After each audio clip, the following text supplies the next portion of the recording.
theme is war and peace. I love being a Marine. It's one of the things I'm most proud of having done in my life. Many of us go in the military because we may not be able to afford to make ends meet. I understand that somebody has to do it. I'm proud that it's you. And for the first time in my life, I knew real fear. It is easier to get access to an automatic rifle than to clean drinking water.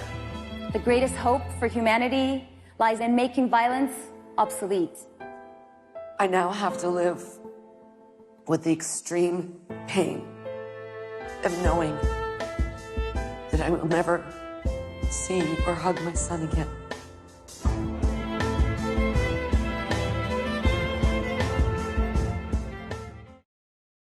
Please welcome your host, Baratunde Thurston.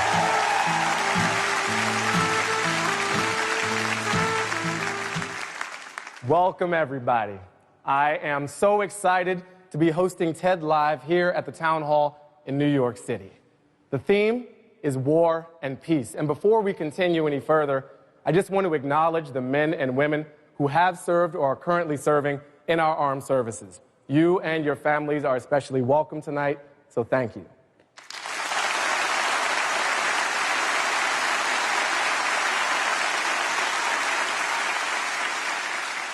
He grew up wanting to be an actor, but his path to the stage was anything but direct. Please welcome actor and veteran Adam Driver.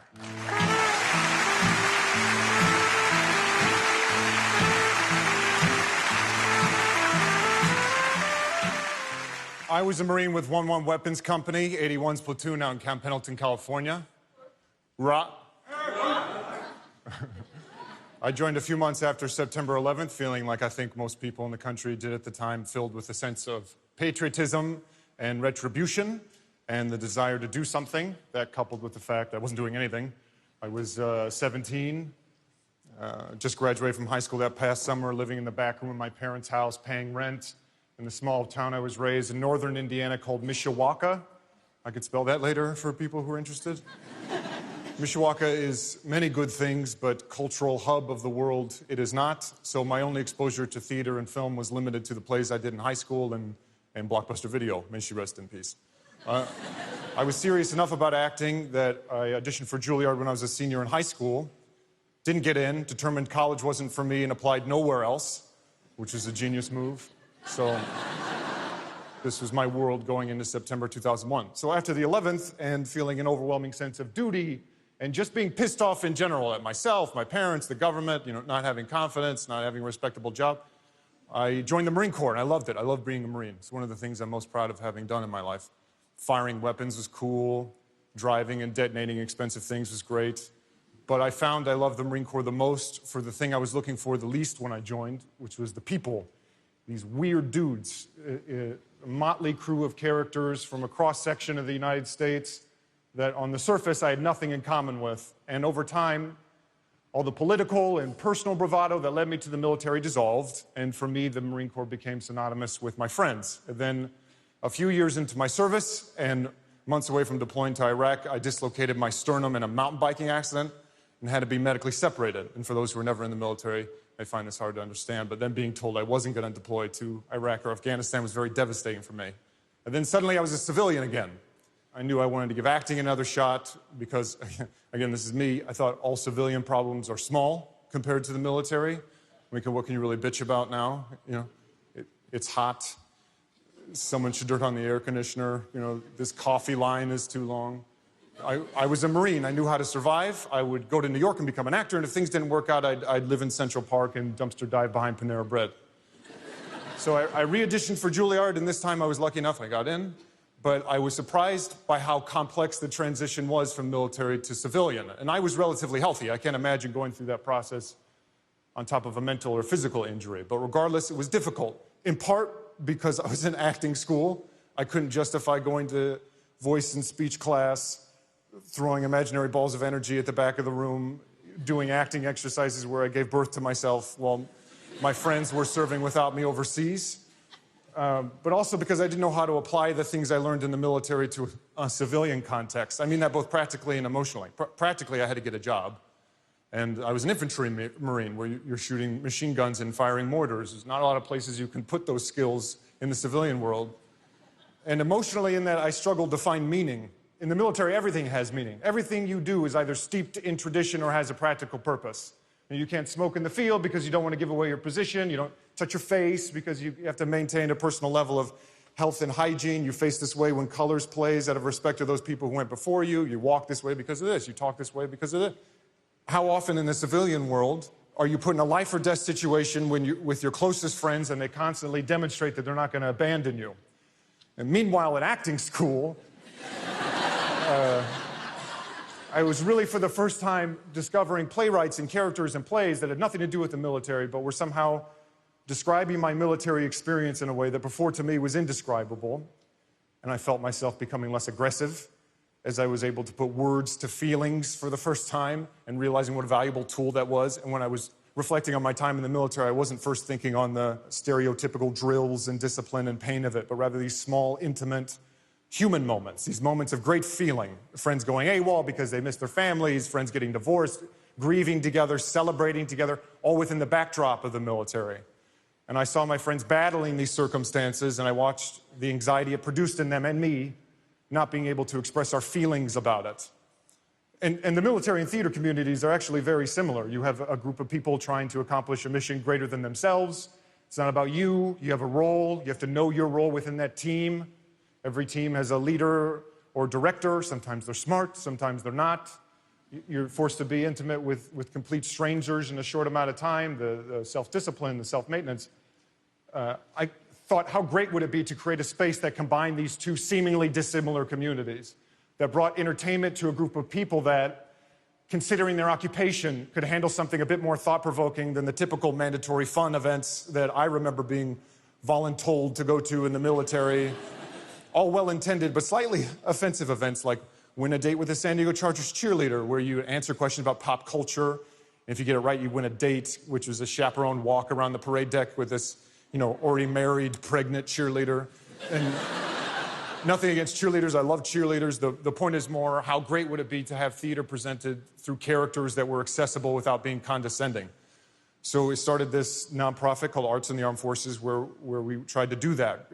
Tried to join these two seemingly dissimilar communities. We pick a play or select monologues from contemporary American plays that are diverse in age and race, like a military audiences, grab a group of incredible theater-trained actors, arm them with incredible material, keep production value as minimal as possible, no sets, no costumes, no lights, just reading it, to throw all the emphasis on the language and to show that theater can be created at any setting.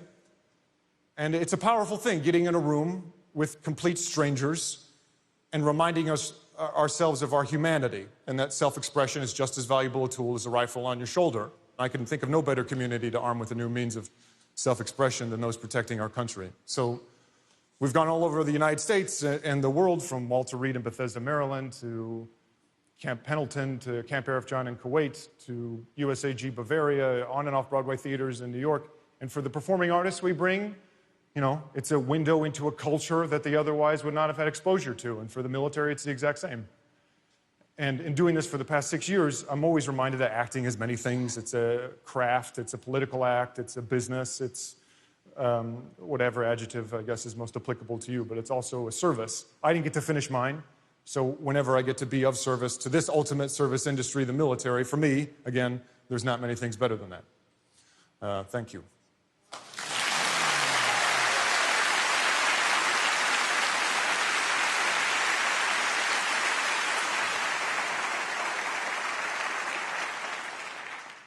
How do you talk to children about war?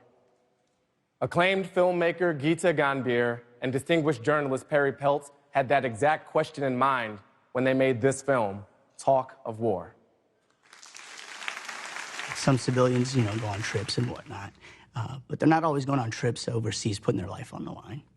So it's tough being gone, not knowing if you're going to see your children again. My dad told me he was being deployed. I was very sad. I didn't know how long he was gonna be gone because he didn't tell me yet. I didn't know why. Sometimes they're okay with it. Sometimes it's a big ordeal. So I think that's what people don't understand about the military is sometimes we just got to get up and leave, and there's no notice. I worry that she is going to get deployed again to, like, some other place that does have to go through, like, war and everything.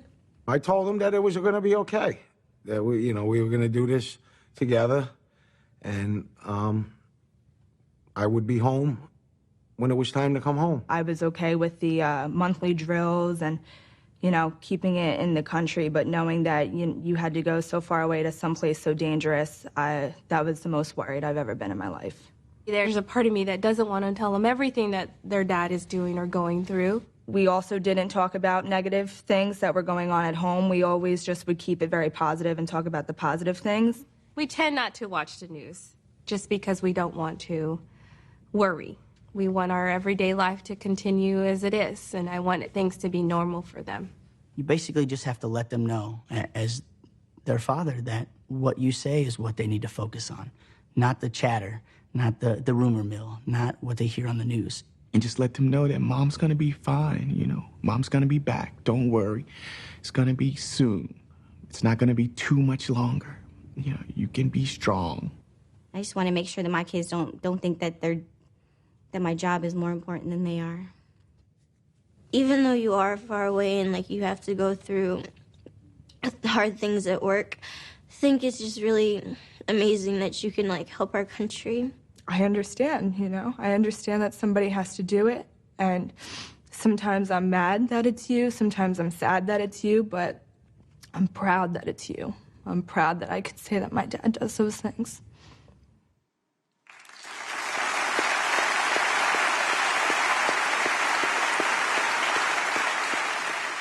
We have with us this evening one of the finest journalists in the country. He has experienced war firsthand and expressed his stories in articles, documentary film, and his latest book, Tribe. Sebastian Younger.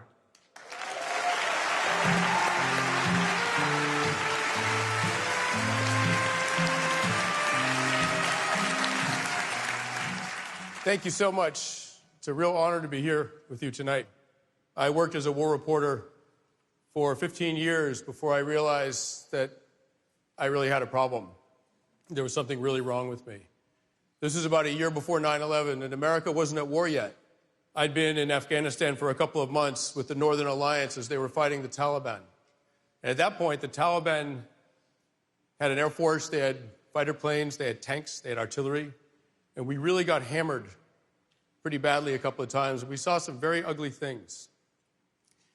But I didn't really think it affected me. I didn't think much about it. I came home to New York, where I live.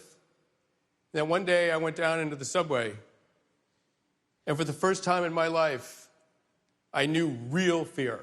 I had a massive panic attack. I was way more scared than I'd ever been in Afghanistan. Everything I was looking at seemed like it was going to kill me, but I couldn't explain why. The trains were going too fast, there were too many people, the lights were too bright, everything was too loud, everything was moving too quickly. And when I couldn't take it any longer, I ran out of the subway station and walked wherever I was going. Later, I found out that what I had was short-term PTSD, post-traumatic stress disorder. We evolved as animals, as primates, to survive periods of danger. And if your life has been in danger, you want to react to unfamiliar noises. You want to sleep lightly, wake up easily. You want to be angry because it makes you predisposed to fight, or depressed because it keeps you out of circulation a little bit, keeps you safe. Most people recover from that pretty quickly. It takes a few weeks, a few months. I kept having panic attacks, but they eventually went away. I had no idea it was connected to the war that I'd seen. About 20% of people, however, wind up with chronic long-term PTSD. They are not adapted to temporary danger. They are maladapted for everyday life unless they get help.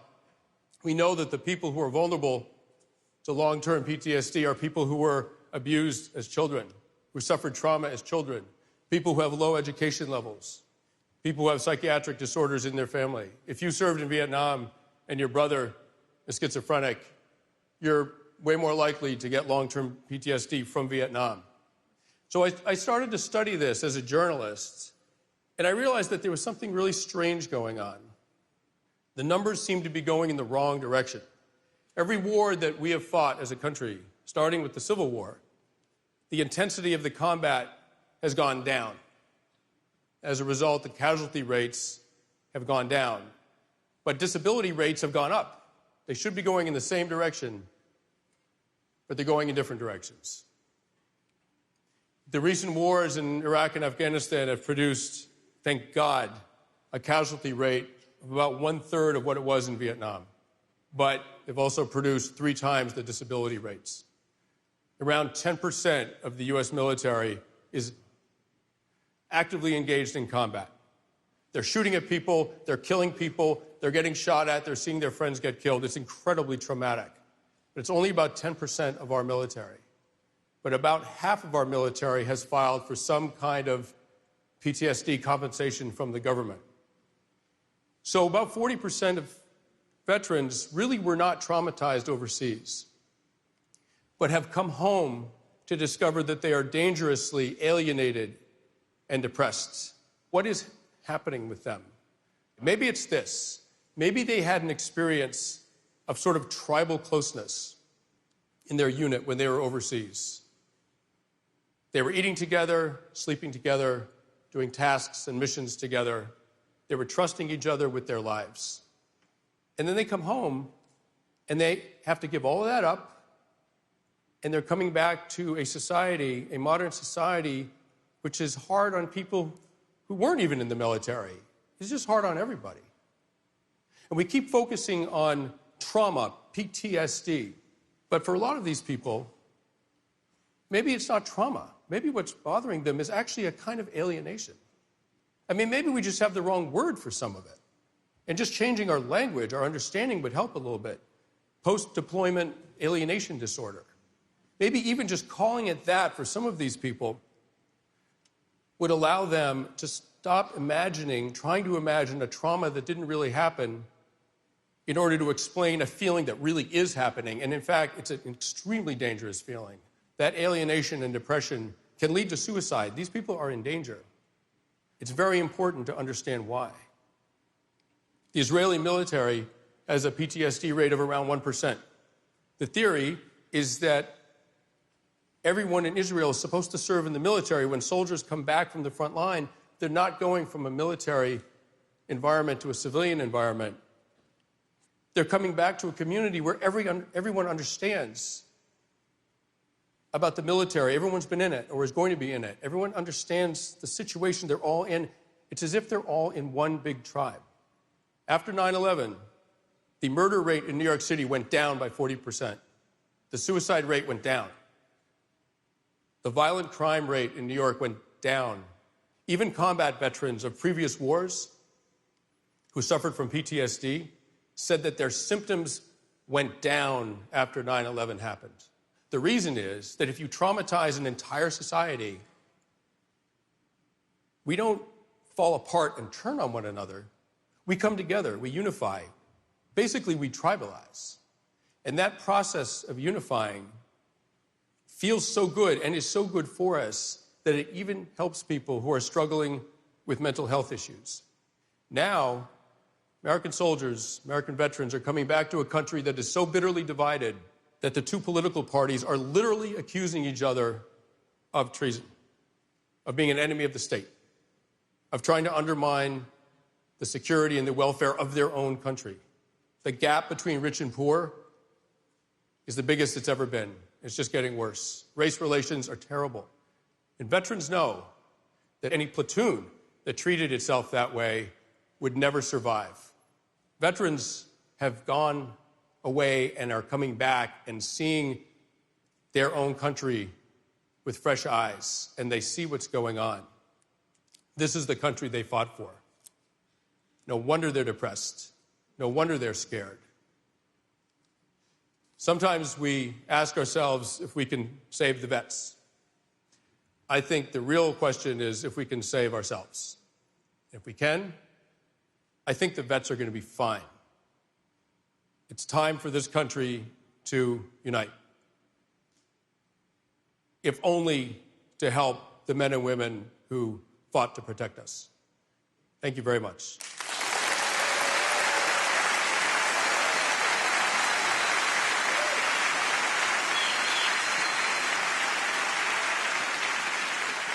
He has composed multiple original albums, composed an opera, set Shakespeare sonnets to song. He is ridiculously talented, and we are ridiculously lucky to have him here. Please welcome Rufus Wainwright.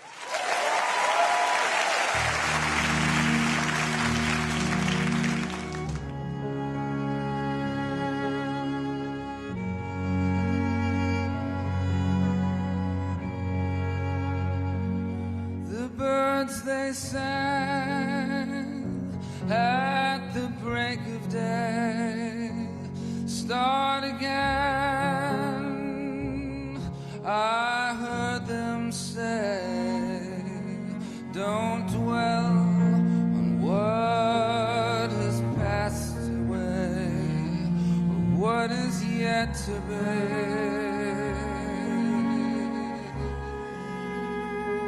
All the wars, they will be fought again. The holy dove, she will be caught again.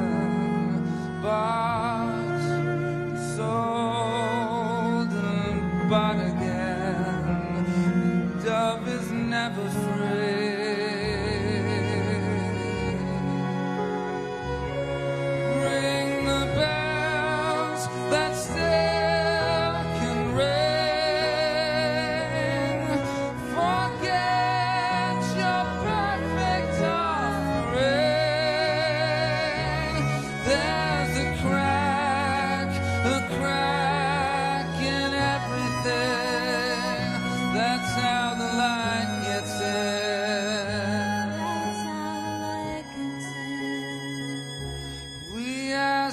Signs, the signs were sent, the birth betrayed, the marriage spent, yeah, the widowhood of every government, signs for all to see.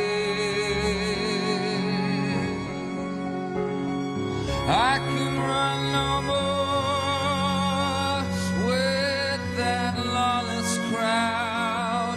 while the killers in our places say their prayers out loud. But they've summoned a thundercloud, and they're gonna hear from me. You can add up the parts, but you won't have the sum. You can strike up the march, there is no drum. Every heart to love will come like a refugee.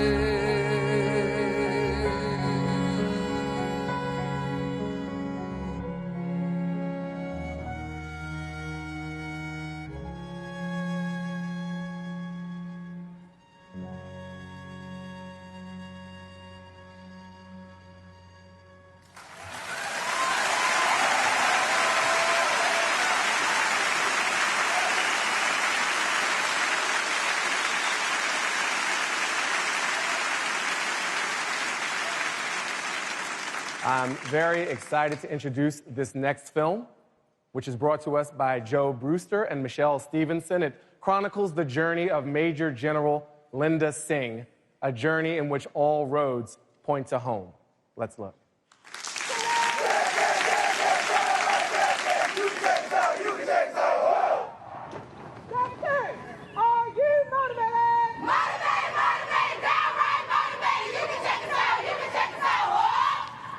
Are you motivated? Yes, ma'am. Yeah? Yes, ma'am. That didn't seem like it. What's wrong?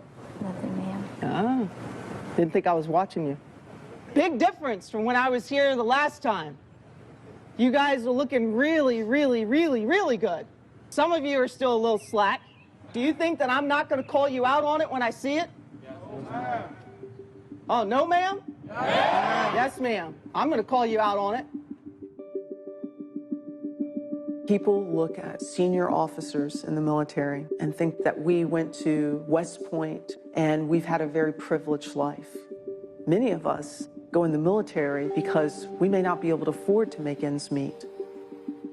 I left home at age 16. I actually had someone that offered for me to be a prostitute, and I thought, if I don't get away from here, I'm going to end up even in a worse place than just being sexually abused, which is what caused me to leave home to begin with. A recruiter in the mall said that not only are we going to pay you, we give you 3 meals a day, and you're going to have a roof over your head. I signed up June 3rd. I did not want to be on the streets in the winter. It was a big community. The military really did save my life.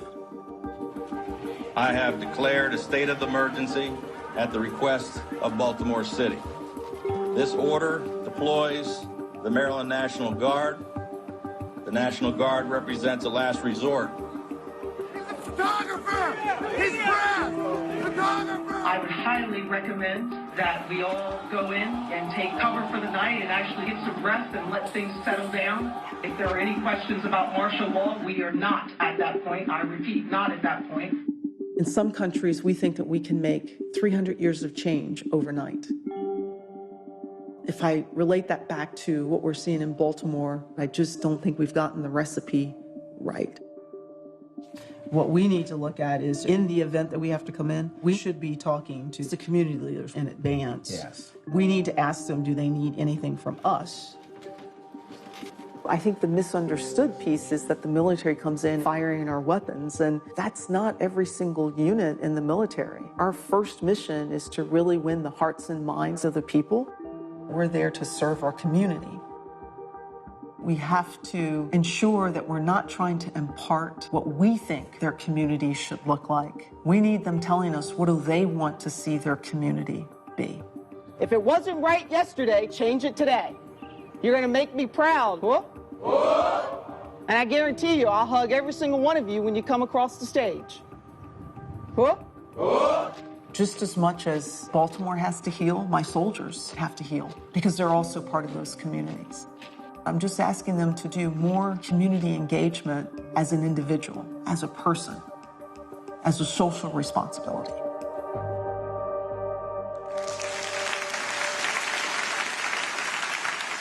We have a bonus honor tonight. Major General Linda Singh is in the house with us tonight. Major General, would you mind standing and allowing us to acknowledge you with your bad self?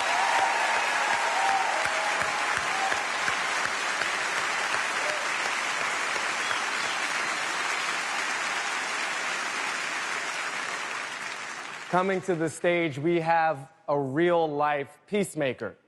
She has spent the past 10-plus years working hard to find nonviolent solutions to some of the largest conflicts around the world. Jamila Rakib.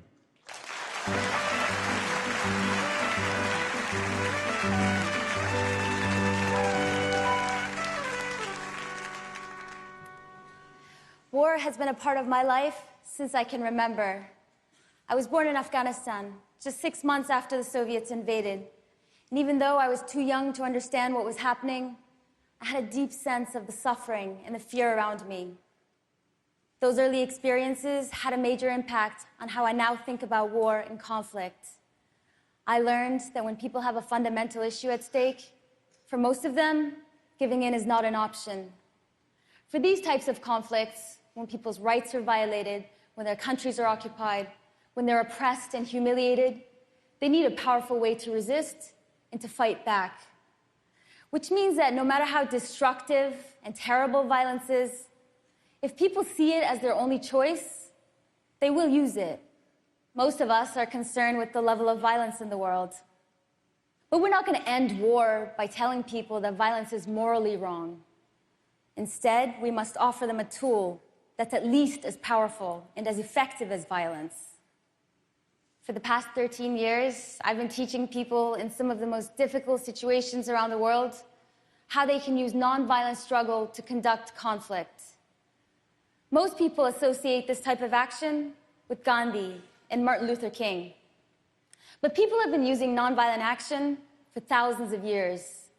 In fact, most of the rights that we have today in this country, as women, as minorities, as workers, as people of different sexual orientations, and citizens concerned with the environment, these rights weren't handed to us.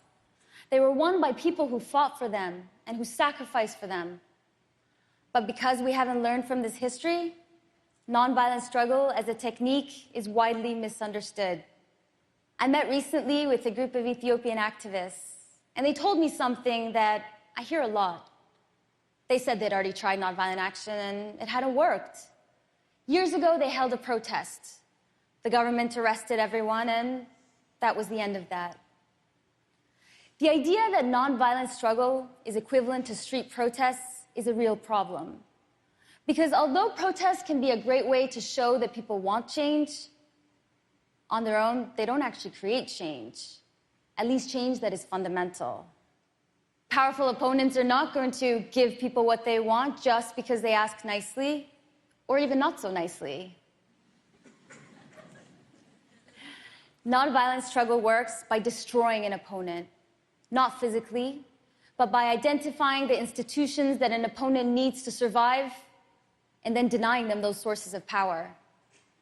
Nonviolent activists can neutralize the military by causing soldiers to defect.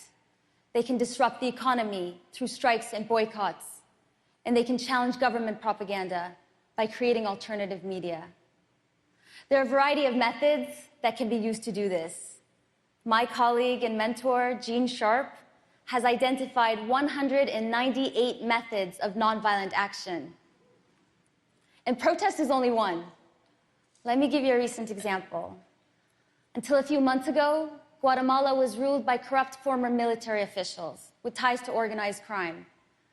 People were generally aware of this, but most of them felt powerless to do anything about it. Until one group of citizens, just 12 regular people, put out a call on Facebook to their friends to meet in the Central Plaza holding signs with a message, Renuncia ya, resign already. To their surprise, 30,000 people showed up. They stayed there for months as protests spread throughout the country.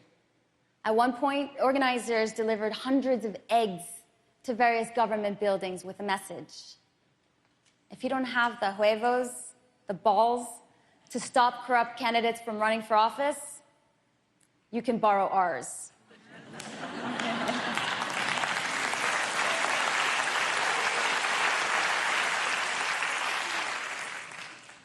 President Molina responded by vowing that he would never step down. And the activists realized that they couldn't just keep protesting and ask the president to resign. They needed to leave him no choice. So they organized a general strike in which people throughout the country refused to work. In Guatemala City alone, over 400 businesses and schools shut their doors. Meanwhile, farmers throughout the country blocked major roads. Within 5 days, the president, along with dozens of other government officials, resigned already.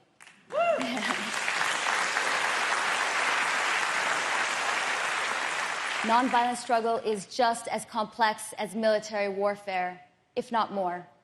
Its participants must be well-trained and have clear objectives, and its leaders must have a strategy of how to achieve those objectives.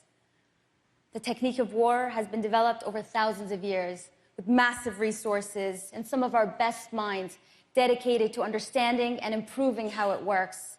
The US government recently admitted that it's in a stalemate in its war against ISIS. But what most people don't know is that people have stood up to ISIS using nonviolent action.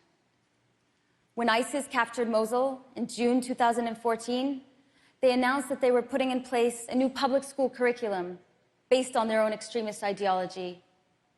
But on the first day of school, not a single child showed up. Parents simply refused to send them. And they told journalists they would rather homeschool their children rather than to have them brainwashed.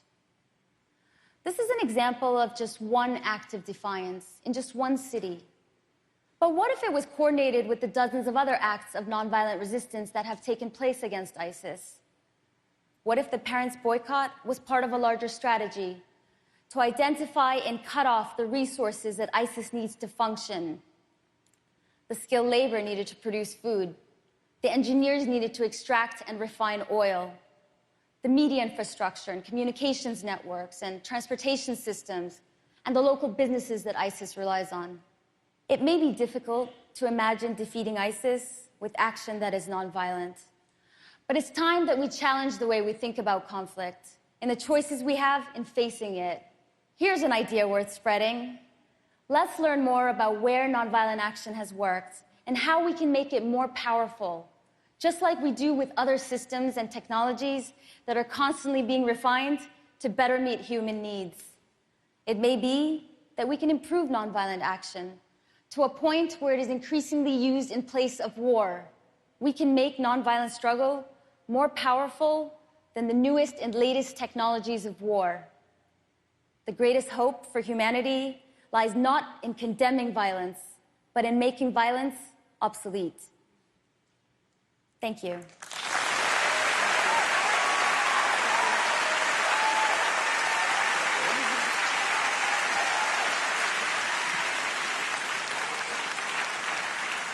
Filmmakers Mark Minucci, Jonathan Halpern, and Anna Bowers visited the MIT Media Lab to glimpse the future of bionic technology.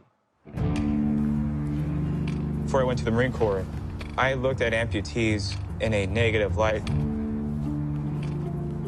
I mean, honestly, I was totally creeped out by them.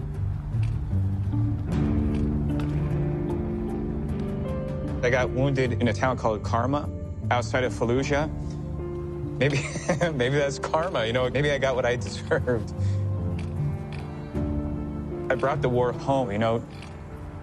I would just spend a lot of time laying in bed, angry and looking to pick a fight. And then my war started becoming my wife's war and my son's war.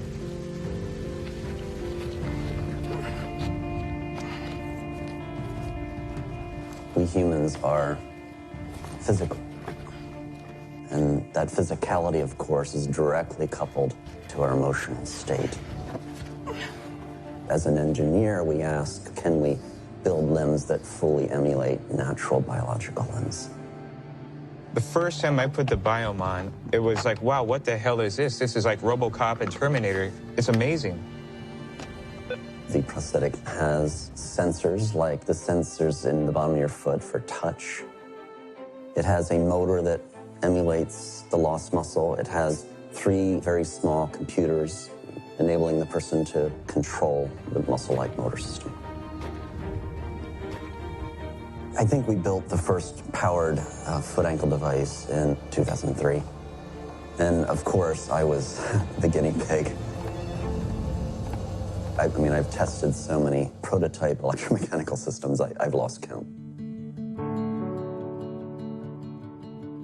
In the struggle, in the battle of what comes after something as dramatic and acute as one's limb being amputated, one can think of bionics as resolving that battle into peace. The war did take away things that I could never get back again. The prosthetic can only go so far because it's not the leg I was born with. But, you know, as far as the war at home, it kind of helps reduce the intensity of the despair you feel when you think back to those days. It doesn't have blood in it, it doesn't have bones, but I literally feel like it is a part of me. This is who I am.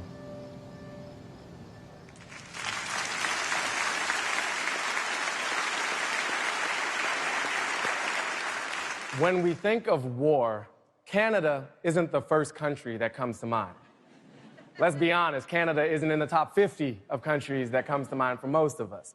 But that didn't stop Canadian Samantha Nutt from putting herself on the front line of conflicts in Africa and the Middle East. She's devoted her life's work to aiding families and children, not who chose war, but who found themselves nonetheless in its path. Please welcome Samantha Nutt.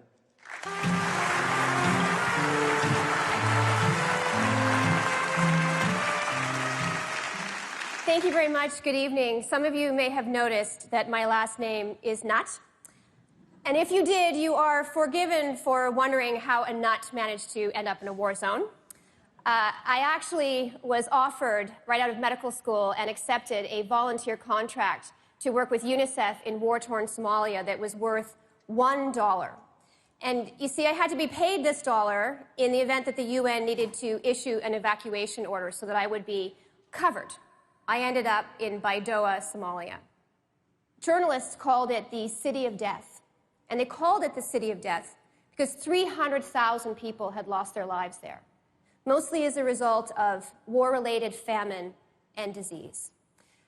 I was part of a team that was tasked with trying to figure out how best to respond to this humanitarian catastrophe. I remember very distinctly a couple of days after my arrival, I went up to a feeding clinic, and there were dozens of women who were standing in line, and they were clutching their infants very close. And about 20 minutes into this conversation I was having with this one young woman, I leaned forward and I tried to put my finger in the palm of her baby's hand. And when I did this, I discovered that her baby was already in rigor. And she had died hours before of malnutrition and dehydration. I later learned that as her baby was dying, this young woman had been held for 2 days by some teenage boys who were armed with Kalashnikov rifles and who were trying to shake her down for more money, money she very clearly did not have. And this is a scene that I have confronted in war zones the world over, places where kids, some as young as 8, they are this big. And those kids, they have never been to school, but they have fought and they have killed with automatic rifles. But I will tell you that I have seen the absolute worst of what we as human beings are capable of doing to one another. And yet, I still believe a different outcome is possible. There are at least 800 million small arms and light weapons in circulation in the world today. The vast majority of civilians, like that young baby, who are dying in war zones around the world, they are dying at the hands of various armed groups who rely on a near infinite supply of cheap, easy, and efficient weapons to rape, threaten, intimidate, and brutalize those civilians at every turn. How cheap? Well, in some parts of the world, you can buy an AK-47 for as little as $10. In many places in which I have worked, it is easier to get access to an automatic rifle than it is to get access to clean drinking water. Let's take a look at this map of the world. And now let's add in all of the countries that are currently at war and the number of people who have either died or been displaced as a result of that violence. It is a staggering number, more than 40 million people. But you'll also notice something else about this map. You will notice that most of those countries are in the global south. Now let's look at the countries that are the world's top 20 exporters of small arms in the world. You will notice that those are mostly countries in the global north. This tells us that most of the people who are dying in war are living in poor countries, and yet most of the people who are profiting from war are living in rich countries. What if we look at all weapons in circulation in the world? Who does the biggest business? Well, roughly 80% of those weapons come from none other than the 5 permanent members of the United Nations Security Council plus Germany. But you might be saying to yourselves, you know, all of these weapons in war zones, they're not a cause, but an effect of the violence that plagues them each and every single day. You know, places like Iraq and Afghanistan, where they need these weapons to be able to maintain law and order, promote peace and security, to combat terror groups. So let's take a look at that assumption for just one moment, because you see, there has been a boom in the small arms trade since the start of the war on terror. In fact, it is a business that has grown threefold over the past 15 years. And now let's compare that to the number of people who have directly died in armed conflict around the world in that same period. Well, you notice that, in fact, that also goes up roughly 3- to 4-fold. They basically go up and end at the same point. This is a relationship that is worth scrutinizing, especially when you consider that small arms that were shipped to Iraq for use by the Iraqi army or to Syria for so-called moderate opposition fighters, that those arms, many of them, are now in the hands of ISIS. And therein lies the problem. Because you see, small arms anywhere are a menace everywhere. Because their first stop is rarely their last. Spending on war per person per year now amounts to about $249, which is roughly 12 times what we spend on foreign aid, money that is used to educate and vaccinate children and combat malnutrition in the global south. But we can shift that balance. How do we do this? Well, it is essentially a problem of both supply and demand, so we can tackle it from both sides. On the supply side, we can push our governments to adopt international arms transparency mechanisms like the Arms Trade Treaty, which makes it so that rich countries have to be more accountable for where their arms are going and what their arms might be used for. What about on the demand side? You know, there are generations around the world who are being lost to war. It is possible to disrupt that cycle of violence with investments in education, in strengthening the rule of law, and in economic development, especially for women. And I have personally seen just how incredibly powerful those kinds of efforts can be around the world. War is ours as human beings. We buy it, sell it, spread it, and wage it. We are therefore not powerless to solve it. On the contrary, we are the only ones who can. Thank you very much, and I want to wish you the greatest success.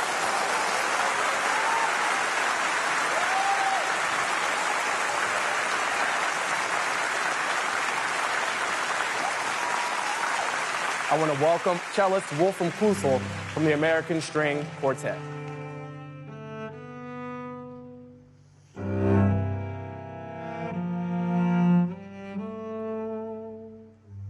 Our next speaker launched the Mothers for Life Network to help bring together mothers around the world who've been affected by violence. She is incredibly courageous, and we are so thankful she's here with us tonight. Please welcome Christiane Boudreau. Growing up as a youngster, my biggest dream was to become a mom. I felt so blessed the day my son Damien was born. He was a compassionate young man, always a sparkle in his eyes. He grew up wanting to accomplish so much. As a teenager, that's when the struggles began. He felt that there was so much going on in the world, he should be able to help and make a difference. Over time, depression started setting in. It was such a lonely place for him. He began seeking a new path in life. That's when he found Islam, a faith that would help him move in a direction of purpose. He started bringing new friends home. Lovely, kind, and warm friends. He got a full-time job. Then things began to change. Damien became very private and secretive. His happy and easygoing nature was replaced with an intensity and seriousness that was daunting. Damien became very rigid in his thoughts and his beliefs. He began planning to go to school to learn Arabic, linguistics, and become an imam. This would never be the path that he would end up really taking. My last hug to him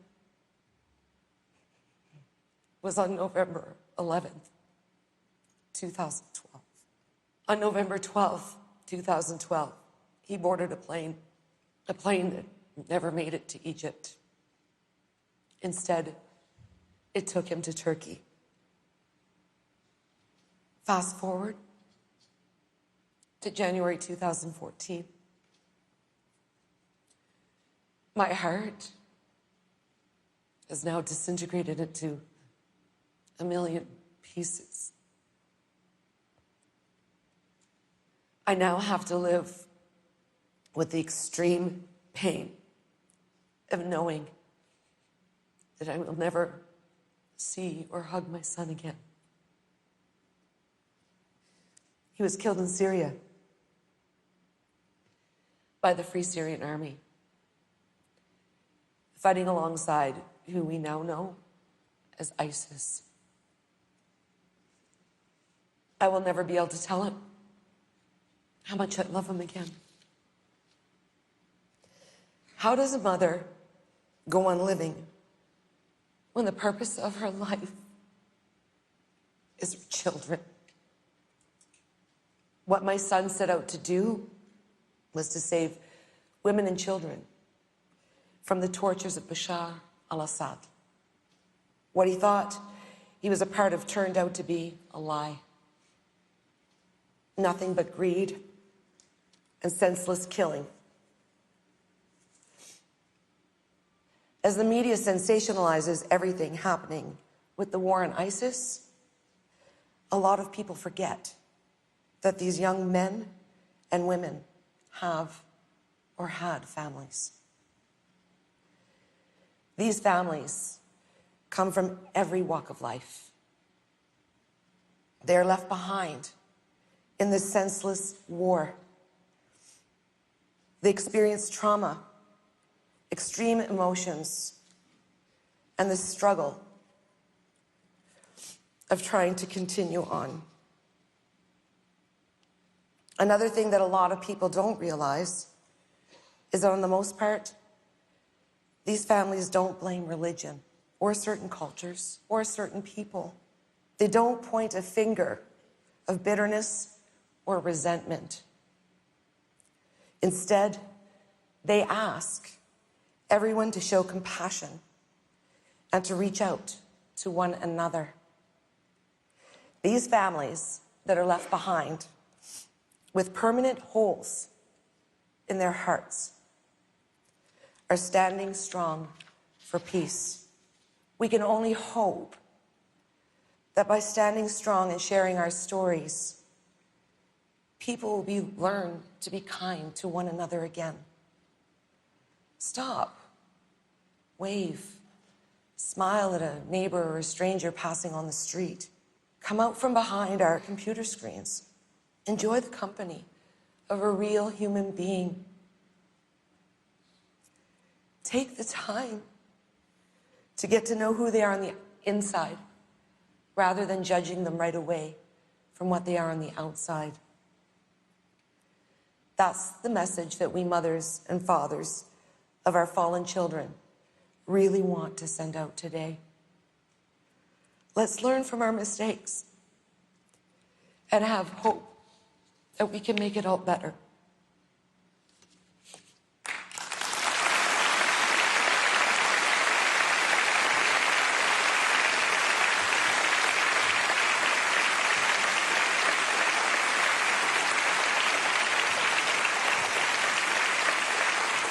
We have had such an emotional journey, and the next step is to share what we've learned here with someone else through a screen or face-to-face. I want to thank our musical director and renowned film composer, Paul Cantalan, with cellist Wolfram Kusel from the American String Quartet. Thank you, Ted. Thank you, everyone here at Town Hall. Thank you, New York City, and good night.